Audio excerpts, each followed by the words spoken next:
28 రాష్ట్రాలు 3 కేంద్ర ప్రాంతాల్లో జాతీయ పార్టీగా election commission of India registration పొంది దేశంలో 542 పార్లమెంటు స్థానాలకు పోటీ చేసిన పార్టీ దేశంలో ఏదైనా ఉందంటే అది నవరంగ్ కాంగ్రెస్ పార్టీ.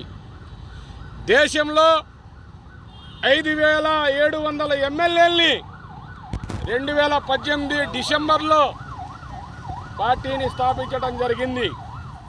నేను పెదవట్లపూడి గ్రామంలో ఇదే నియోజకవర్గంలో 2 సార్లు మంగళగిరి ఎమ్మెల్యేగా, గుంటూరు పార్లమెంటు 2019లో, మళ్ళీ 2024 చాందినీ చౌక్ ఢిల్లీ పార్లమెంటు చాందినీ చౌక్ పార్లమెంటుకు ఎంపీగా, వైనాడు కేరళలో రాహుల్ గాంధీ రిజైన్ చేస్తే ప్రియాంక గాంధీ గారు పోటీ చేస్తే అక్కడ వైనాడు వెళ్ళి పోటీ చేసి వేల ఓట్లు లక్షల ఓట్లు ఈ దేశంలో తెచ్చిన పార్టీ ఏదైనా ఉందంటే అది ఏకైక party Navrang Congress party. Bharatiya Janata party కానీ కాంగ్రెస్ పార్టీ కానీ ఎక్కడ కూడా అన్ని స్థానాల్లో పోటీ చేయలా. నేను చిన్న గ్రామంలో జన్మించి ప్రజాస్వామ్య దేశంలో మా తాతగారు మౌలానా గారు మహమ్మద్ జిల్లాని గుంటూరు చెత్తి జిన్నా టవర్ సెంటర్లో తెచ్చి మీటింగులు పెట్టి గాంధీ గారితో నెహ్రూ గారితో మా ముత్తాతలు కానీ మా తాతలు కానీ స్వాతంత్ర యుద్ధ పోరాటంలో అసూలు బారి 100 ఎకరాల భూముల్ని దారాదత్తం చేశాం సామాన్య ప్రజలకి. మరి ఈనాడు ప్రజాస్వామ్య దేశంలో ముస్లింలు ఈ దేశంలో అణగారిన వర్గాలు పేదవారు ఆకలి కేకలతో అల్లాడిపోతూ ఉన్న 70,000 ఎకరాలు వక్బోర్డు భూములు ఈ రాష్ట్రంలో ఉన్నప్పటికీ కూడా ముస్లింలకు 1 సెంటు భూమి కూడా ఇవ్వని దాఖలాలు ఈ ప్రభుత్వాలు. మంగళగిరి పట్టణంలో ఈ అంబేద్కర్ కవతలంతా కూడా నవలూరు గ్రామం, ఇది చిన్నకాని గ్రామంలో సర్వే నెంబరు 182/1లో 10 ఎకరాల 27 సెంటు భూమి ఉంటే అందులో 2 ఎకరాలు అమ్ముకున్నారు. 8 ఎకరాల 20 సెంటు భూమి గుంటూరు సబార్డినేట్ కోర్టులో 1920లో భూమి కొన్నారు ముక్తం మొహిద్దీన్ గారు. చనిపోయినాక కొడుకులు కూతుర్లు వారసులు, మరి ఇప్పుడున్న యాళ్ళగడ్డ సుబ్బారావు గారి కుమారులు వారసులు అంతా కలిసి నా దగ్గర ₹1,00,00,000 50 లక్షలు 1,50,00,000 తీసుకొని అడ్వాన్స్ తీసుకొని అగ్రిమెంట్ రాసి నావి దొంగ సంతకాలు అని నియోజకవర్గ ఎమ్మెల్యే గారి దగ్గరికి వెళ్ళి డిఎస్పీ ఆఫీస్ ముందు ధర్నా చేసి నా మీద అక్రమ కేసు బనాయించి 22 రోజుల పాటు జైలులో కారాగారంలో నిర్బంధించారు నన్ను. మరి స్థానిక జడ్జి గారు నాకు బెయిల్ ఇచ్చారు, కండిషన్ బెయిల్. అందుకని మార్చి 5వ తారీఖున ఈ దేశంలో నవరంగ్ కాంగ్రెస్ పార్టీ అన్ని రాజకీయ పార్టీలని కలుపుకొని భారత్ బంద్కు పిలుపునివ్వటం జరిగింది. మరి మార్చి 5వ తారీఖు దేశవ్యాప్తంగా ఒకరోజు నవరంగ్ కాంగ్రెస్ పార్టీ ఆధ్వర్యంలో భారత్ బంద్కి పిలుపునివ్వటం జరుగుతూ ఉంటుంది. ఈ దేశంలో దాదాపుగా 400 పార్టీలు రద్దు అయిపోయినాయి. కేవలం 110 పార్టీలే ఉన్నాయి. 110 పార్టీల్లో బీజేపీ ఒక్కటి మినహాయించి నవరంగ్ కాంగ్రెస్ పార్టీ వ్యవస్థాపక జాతీయ అధ్యక్షులతో 24వ తారీఖు నేను జైలు నుంచి వచ్చినాక దేశంలో ఉన్న దాదాపుగా 542 ఎంపీలు ఉంటే వాళ్ళందరికీ కూడా మెయిల్ ద్వారా లేఖలు పంపించి ఎమ్మెల్యేలకు లేఖలు పంపించి మరి మార్చి 5వ తారీఖున బంద్ చేయాలని, వ్యాపారస్తులంతా సహకరించాలని నేను దేశంలో ప్రధాన రాష్ట్రాల్లో ఏదైతే ఉందో 28 రాష్ట్రాలు 3 కేంద్ర ప్రాంతాల్లో అక్కడ ముఖ్యమంత్రులను ఎంపీలను ఎమ్మెల్యేలను స్వయంగా కలిసి ఈ భారత్ బంద్ని విజయం చేస్తాం. ఈ విజయవంతం చేయడానికి కారణం ఏంటంటే ఈ రాష్ట్రంలో రెడ్ బుక్ రాజ్యాంగం అని లోకేష్ గారు కొన్ని పేర్లు రాసుకొని వాళ్ళు ఎవరైతే వాళ్ళకు వ్యతిరేకంగా ఉంటారో వాళ్ళందరినీ కూడా జైలులో నిర్బంధిస్తూ ఉన్నారు. నేను జగన్మోహన్ రెడ్డితో కూడా నిన్న మాట్లాడా. జలీల్ భాయ్ అండగా మేముంటాం, నీకు నువ్వు బంధు పిలుపుకు ప్రకటించు అన్నారు. అదేవిధంగా సిపిఐ కానీ సిపిఎం కానీ జాతీయ పార్టీలు దేశంలో ఏ అయితే ఉన్నాయో అన్ని పార్టీలు నవరంగ్ కాంగ్రెస్ పార్టీ మద్దతుగా బంద్కు పిలుపునివ్వటం జరుగుతూ ఉన్నది.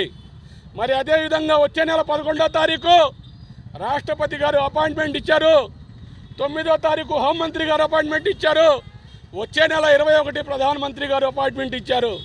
లేఖల ద్వారా లీగల్గా తీసుకున్న ఇది ప్రజాస్వామ్య దేశం. ఇది కులాలను మతాలను గౌరవించవలసిన బాధ్యత రాష్ట్ర ప్రభుత్వాలపై ఉండిద్ది.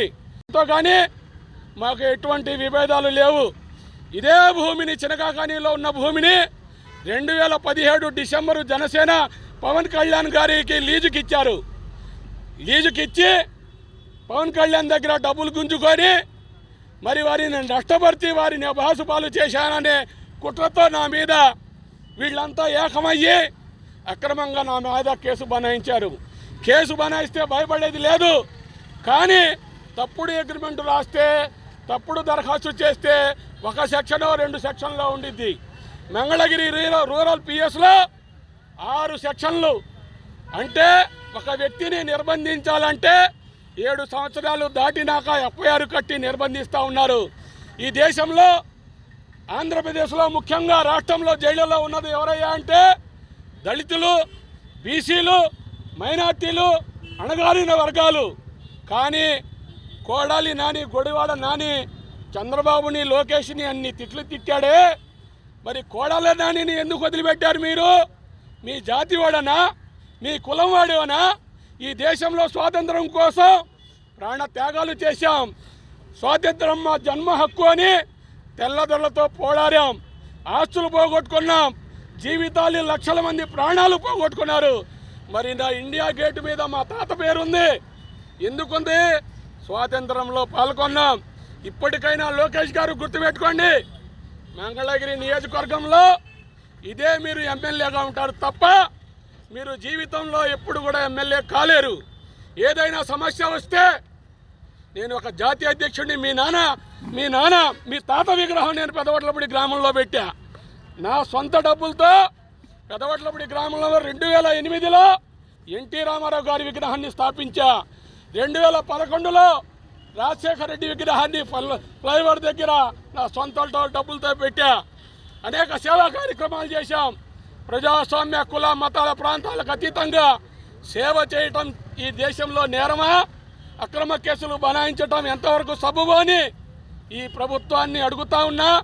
బేషరత్తుగా ఈ ఎఫ్ఐఆర్ ఏదైతే ఉందో దీన్ని వెంటనే రద్దు చేయాలని, రద్దు చేయకపోతే దానికి నైతిక బాధ్యత ఈ ఆఫీసర్లు బాధ్యత వహిస్తారు. నన్ను కస్టడీ పేరుతో 2 రోజులు పోలీస్ స్టేషన్కి తీసుకొచ్చి 5 గంటల పాటు చీకటి గదిలో నిర్బంధించారు. జడ్జి గారి దగ్గర కస్టడీ తీసుకుంటే ఏదైనా ప్రశ్నలు అడగాల, కనీసం ఎస్ఐ గారు కానీ ఎవరు కానీ నన్ను బెయిల్ రాకుండా పోలీసు అధికారులు అడ్డుకున్నప్పటికీ కూడా నేను 22 రోజులు కాదు 22 సంవత్సరాలు జైలు జీవితం గడపడానికి రెడీగా ఉండా. మిస్టర్ లోకేష్, గుర్తుపెట్టుకో, మంగళగిరి నియోజకవర్గంలో నువ్వు లోకల్ ఎమ్మెల్యే కాదు, ఇదే నీకు చివరి ఎన్నిక. మీ నాన్నగూడను కూడా ఓడిస్తా. మరి కుప్పంలో పోయిన ఎన్నికల్లో 175 స్థానాలకు పోటీ చేస్తే చంద్రబాబు నాయుడు గారు, జలీల్ భాయ్ నువ్వు అన్ని స్థానాల్లో పోటీ చేస్తే మేము ఓడిపోతామని నన్ను బ్రతిమాలి అప్పటికే 40 మంది ఎమ్మెల్యేలని ఈ కారకులు ఎవరైతే ఉన్నారో, ఎఫ్ఐఆర్ నమోదు చేయడానికి కంప్లైంట్దారులు ఎవరైతే ఉన్నారో, నేను ఇప్పుడు పోలీస్ స్టేషన్లో కంప్లైంట్ ఇవ్వడానికి వెళ్తున్నాను. మీరు కూడా దయచేసి ఆ కంప్లైంట్ మీద ఎఫ్ఐఆర్ కట్టాలా, వారిని కూడా అరెస్ట్ చేయాలనేది నా డిమాండు. ఈ ఎఫ్ఐఆర్ రద్దు కాకపోతే బంధు, ఏ బంధు? భారత్ బంధు. భారత్ బంధుకి పిలుపునిస్తా. ఎందుకు ఇస్తా భారత్ బంధుకి? వైసీపీ వాళ్ళని, బలహీన వర్గాల్ని, పేదల్ని, దళితుడిని జైళ్లలో దాదాపుగా 10,000 మగ్గుతున్నారు.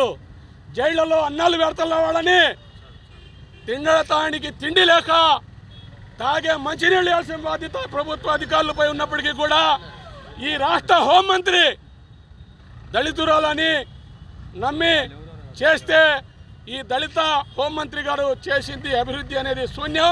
Local to global news at your fingertips. మీ చేతిలో ఒక ఆయుధం. డౌన్లోడ్ రా TV app. Media legend Ravi Prakash is back.